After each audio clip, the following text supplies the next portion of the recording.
ఒక side of the people ఏమంటారంటే ఇది ఒక్క వ్యక్తి తీసుకున్న డిసిజన్ వల్ల 2 ఫ్యామిలీలు కూలిపోయాయి, 3 ఫ్యామిలీలు అని కూడా చెప్పొచ్చు. కూలిపోయిన దాంట్లో డిబేట్ ఏం లేదు. మిర్యాలగూడ ఎస్సీ ఎస్టీ కోర్టులో 5 సంవత్సరాల 9 నెలల తర్వాత కోర్టు తీర్పునిచ్చింది. సెకండ్ హానరబుల్ జడ్జ్ రోజా రమణి గారు ఈ తీర్పునిచ్చింది. పబ్లిక్ ప్రాసిక్యూటర్స్ నుంచి ఈ కులాన్ని అడ్డు పెట్టుకుని మర్డర్స్ చేసే వాళ్ళకి ఇది ఒక చెంపదెబ్బ అని చెప్పేసి వాళ్ళు సంతోషపడ్డారు. 2 స్టేట్ల ప్రజలు ఈ కేసు ఇంత ఫేమస్ అవడానికి కారణం 2018 సెప్టెంబర్ లో జరిగిన ఇది ఒక ఇన్సిడెంట్. డే లైట్ లో మార్నింగ్ 11:30కి అందరూ చూస్తుండగా ఆ సుపారీ కిల్లర్ వెళ్లి అతన్ని రోడ్డు మీద చంపేశాడు. ఆ వ్యక్తి పేరే ప్రణయ్. అతను చనిపోయినప్పుడు తన భార్య పక్కనే ఉంది, కడుపులో బిడ్డను మోస్తుంది. ఆ అమ్మాయి పేరు అమృత. సుపారీ తీసుకొని చంపిన వ్యక్తి పేరు సుభాష్ శర్మ. ఆ వ్యక్తికి క్యాపిటల్ పనిష్మెంట్ పడింది. ఇది rarest of the rare case అని నిర్ధారించి ఈ వ్యక్తికి బ్రతకడానికి కూడా అర్హత లేదని చెప్పేసి ఆ వ్యక్తికి ఉరిశిక్షను విధించారు. ఆ సుపారీ ఇచ్చిన వ్యక్తి పేరు మారుతీరావు. ఇది జరిగి 2 సంవత్సరాలు తిరగక ముందే ఆయన కూడా చనిపోయారు. ఈ పేర్లన్నీ ఇప్పుడు మళ్ళీ వైరల్ అవుతున్నాయి కదా. 2018 జరిగిన ప్రణయ్ అమృత లక్ కదా ఇది. దీనికి సంబంధించే కోర్టు తీర్పునిచ్చింది. ఎవడైతే నడి రోడ్డు పైన హత్య చేశాడో వాడికి క్యాపిటల్ పనిష్మెంట్ ఇచ్చి వాడితో పాటు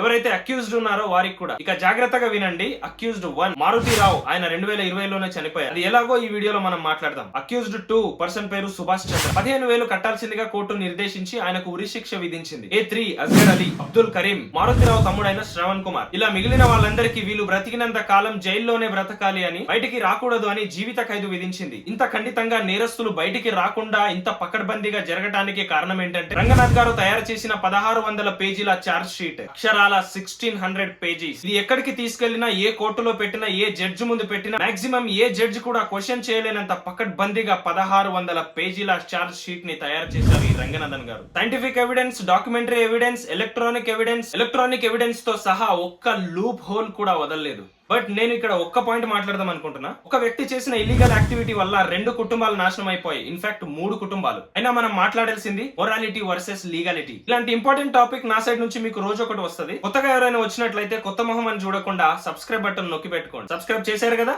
రైట్, డన్. బాలస్వామి గారు ప్రెస్ తో చెప్పిన మాటలు ఇవి. ఈ బాలస్వామి ఎవరు అనంటే ప్రణయ్ యొక్క ఫాదర్. ఆయన కొడుకు సమాధి దగ్గరికి వెళ్లి ప్రెస్ తో ఇలా మాట్లాడారు. ఇది తండ్రిగా నా ఒక్కడికే కాదు, నా ఒక్క ఫ్యామిలీకే లాస్ కాదు, కుటుంబం మొత్తం నాశనం అయిపోయింది. మా కోడలికి హస్బెండ్ లేడు, మాకు మా కొడుకు లేడు, పుట్టిన మనవడికి తండ్రి లేడు, నా ఒక్కడి ఫ్యామిలీయే కాదు, ఆ బిడ్డ తండ్రి మారుతీరావు కూడా చనిపోయాడు అని ప్రణయ్ వాళ్ళ డాడీ మాట్లాడారు. ఇంకోవైపు శ్రావణ్ కుమార్ వాళ్ళ డాటర్ ఇంకా వాళ్ళ వైఫ్ మాట్లాడుతున్నారు. ఏమనంటే మా నాన్నేమీ చేయలేదు, మా నాన్నదేమీ తప్పు కాదు, ఈ 2 కుటుంబాలు నాశనం అవడానికి కారణం ఏదైనా ఉంది అని అంటే అమృత మాత్రమే అని అంటుంది ఆవిడ. తన కేర్లెస్ వల్ల తీసుకున్న డిసిజన్ వల్ల మేమందరం ఇది ఫేస్ చేయాల్సి వస్తుందని చెప్పేసి తన మాటల్లో తను చెప్తుంది. మా నాన్నకి ఇప్పుడు జీవిత ఖైదు పడింది, ఆవిడ కుటుంబం రోడ్డు మీదకి వచ్చిందని చెప్పేసి ఆమె బాధపడుతుంది. ఏవి రంగనాథన్ గారు, ఆయన ఇప్పుడు హైడ్రా కమిషనర్. ఆయన అప్పట్లో ఇన్సిడెంట్ జరిగినప్పుడు నల్గొండ ఎస్పీగా పనిచేశారు. ఇది జరగగానే మేము త్వరగా స్పందించడం వల్ల, ఎవిడెన్స్ లు పకడ్బందీగా కలెక్ట్ చేయడం వల్ల ఏ ఒక్క డీటెయిల్ మిస్ అవ్వకుండా, ఎవడైతే ఆ మారుతీరావు దగ్గర ₹1,00,00,000 సుపారీ తీసుకొని ప్రణయ్ ని చంపాడో వాడు మిస్ అవ్వకూడదు అని మేము నిరంకుశం పని చేశాం. 1600 పేజీల చార్జ్ షీట్ ని రెడీ చేశాం. 9 నెలల తర్వాత న్యాయం జరిగింది. ఆ రోజే అమ్మాయి మీడియాతో మాట్లాడుతూ పోలీస్ వాళ్ళతో చెప్పింది, తన భర్త చనిపోగానే అమృత ఏమందంటే ఒక మనిషిని చంపితే ఎలాంటి శిక్ష పడాలో ఆ శిక్ష వీళ్ళందరికీ పడాలి అని చెప్పేసి ఖండితంగా చెప్పేసింది. అప్పుడే నా భర్త ఆత్మ శాంతిస్తుంది అని చెప్పేసి అమృత చాలా ఎమోషనల్ గా మాట్లాడింది. ఇక్కడ అమృత చేసింది మోరలా ఇన్మోరలా అని, లేక వాళ్ళ ఫాదర్ చేసింది మోరలా ఇన్మోరలా అని మనకు క్లారిటీగా అర్థం కావాలంటే ఈ కథలో మనం కొద్దిగా జూమింగ్ చేయాలి. అమృత వర్షిణి అనే అమ్మాయి, ప్రణయ్ అనే అబ్బాయి కాలేజ్ లో కలుసుకున్నారు. తెలంగాణలో ఔరోరా అనే ఒక ఇంజనీరింగ్ కాలేజ్ అని చెప్పి. వీళ్ళుండే మిర్యాలగూడకి ఆ కాలేజ్ 80 కిలోమీటర్లు ఉంటుంది. వీళ్ళిద్దరూ వేరు సామాజిక వర్గాలకు చెందిన వాళ్ళు. వాళ్ళ వల్ల ఇంట్లో రెసిస్టెన్స్ వచ్చింది. ముఖ్యంగా అమ్మాయి వాళ్ళ ఫాదర్ మారుతీరావు నుంచి. వాళ్ళ నాన్న కోరికకు విరుద్ధంగా ఈ అమ్మాయి చేసుకుని బయటకు వచ్చేసింది ఇంట్లో నుండి. 2018లో వీళ్ళు పెళ్లి కూడా చేసుకున్నారు. జనవరిలో పెళ్లైంది. క్రమేణా అమ్మాయి ప్రెగ్నెంట్ కూడా అయ్యింది. ఈ గ్యాప్ లో ఆ మారుతీరావు అనే వ్యక్తి కాంట్రాక్ట్ కిల్లర్ ని హైర్ చేసుకున్నాడు. తన ప్రెగ్నెంట్ వైఫ్ కి చెకప్ కి పట్టుకెళ్తే రొటీన్ చెకప్ అయిపోయిన తర్వాత బయటకు వస్తుండగా, అందరూ చూస్తుండగా మార్నింగ్ 11:30కి ప్రణయ్ అనే వ్యక్తి హత్య జరిగింది. ఇది ఆన్ టేప్ రికార్డ్ కూడా అయ్యింది. ఇది జరిగిన 5 రోజులకే ప్రణయ్ వాళ్ళ ఫాదర్ బాలస్వామి ఆయన కేసు పెట్టారు. ఆయన కేసుని ఆధారంగా తీసుకొని ఈ మారుతీరావు అనే వ్యక్తిని అరెస్ట్ చేశారు. ఇన్వెస్టిగేషన్ లో ఏం తేలింది, అస్గర్ అలీ అనే వ్యక్తి ఎవరైతే ఉన్నారో, ఎవరైతే మారుతీరావు క్లోజ్ అసోసియేట్ ఉన్నాడో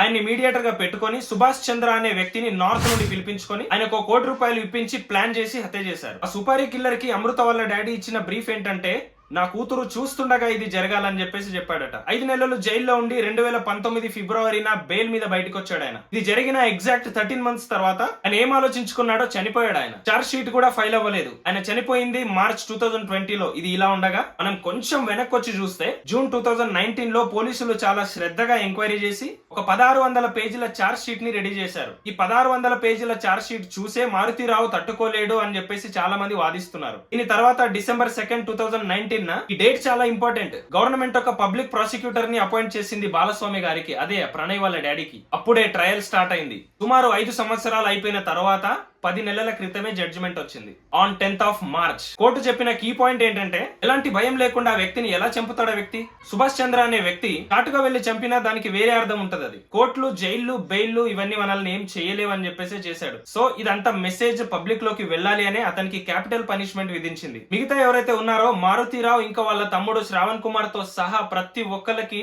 ఇదే పనిష్మెంట్ పడింది. బ్రతికుండేంత వరకు జైలు నుండి బయటికి రాకూడదని లైఫ్ సెంటెన్సింగ్ వేసింది. అండ్ ఇంకొక ఇంపార్టెంట్ పాయింట్ ఉంది ఇక్కడ. ఏవి రంగనాథన్ గారి కాన్ఫిడెన్షియల్ ని మనం మెచ్చుకోవాలి. Cell towers locations, movements, facial recognition evidence లు, ఏ ఎవిడెన్స్ ని వదలకుండా మొత్తాన్ని రికార్డ్ చేసి మడత పెట్టి జడ్జి ముందు పెట్టేశారు ఆయన. ఇప్పటి వరకు మనం లీగాలిటీ గురించి మాట్లాడాము, ఇప్పుడు మనం మొరాలిటీ గురించి మాట్లాడదాం. ఇక్కడ జనాలందరూ రెండు వైపులుగా చీలిపోయారు. ఒక సైడ్ పీపుల్ ఏమంటారు, ఇది ఒక్క వ్యక్తి చేసిన డిసిజన్ వల్ల 2 కుటుంబాలు కూలిపోయాయని. 2 ఫ్యామిలీలు, ఇన్ఫాక్ట్ 3 ఫ్యామిలీలు కూలిపోయిన దాంట్లో డిబేట్ ఏం లేదు. మారుతిరావు గారి ఫ్యామిలీ అడ్రస్ లేకుండా వెళ్ళిపోయింది. ప్రణయ్ వాళ్ళ ఫ్యామిలీ కీ మెంబర్ ని కోల్పోయింది. మారుతిరావు అనే వ్యక్తి, శ్రావణ్ కుమార్ ఎవరైతే ఉన్నారో ఆయన ఫ్యామిలీ కూడా రోడ్డు మీదకి వచ్చేసారు. సో మేజర్ గా మారుతిరావు తీసుకున్న ఒక ఇల్లీగల్ యాక్టివిటీ మాత్రమే చట్టాన్ని తన చేతిలోకి తీసుకోవడం ఏదైతే ఉందో తన కూతురు జీవితాన్ని నాశనం చేసింది. నిర్మూలంగా రూట్స్ నుంచి అని ఒక సైడ్ వాళ్ళు అంటుంటే, ఇంకొక సైడ్ వాళ్ళు ఇది ఒక వ్యక్తి చేసిన తప్పు కాదు, ఇది 2 వ్యక్తులు చేసిన తప్పు. తండ్రి కూడా టెంపర్మెంట్ అని తెలిసి కూతురు కూడా ఆలోచించి ఈ పని చేసింది కదా, అందుకే కదా మారుతిరావు ఈ డిసిజన్ తీసుకున్నారు అని ఇటు సైడ్ వాళ్ళు అంటున్నారు.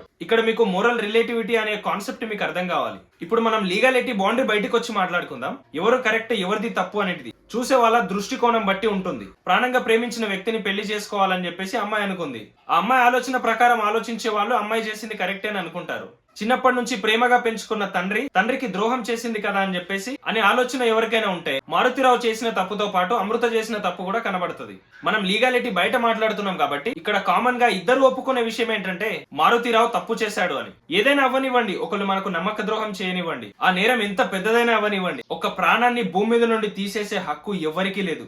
ఎవరికైనా ఒక క్రైమ్ చేయాలి అనే ఆలోచన వచ్చినప్పుడు వాళ్ళ ఫ్యామిలీ గురించి కూడా ఆలోచించాలి. ఇందులో జస్ట్ ఒక ఫాదర్ డాటర్ కాదు కదా, ఎంత మంది కూలిపోయారు ఇందులో, మీరే చెప్పండి. ఈ మారుతిరావు అనే వ్యక్తి ఒక్కసారి నిదానంగా ఆలోచించుంటే ఇదంతా జరిగేదా చెప్పండి? అన్ని కుటుంబాలు రోడ్డున పడేవా చెప్పండి? నేరం చేసిన వాళ్ళకి శిక్ష పడింది. వీళ్ళిద్దరిలో ఎవరు సంతోషంగా ఉన్నారు చెప్పండి? సంతోషంగా ఉండగలుగుతున్నారా?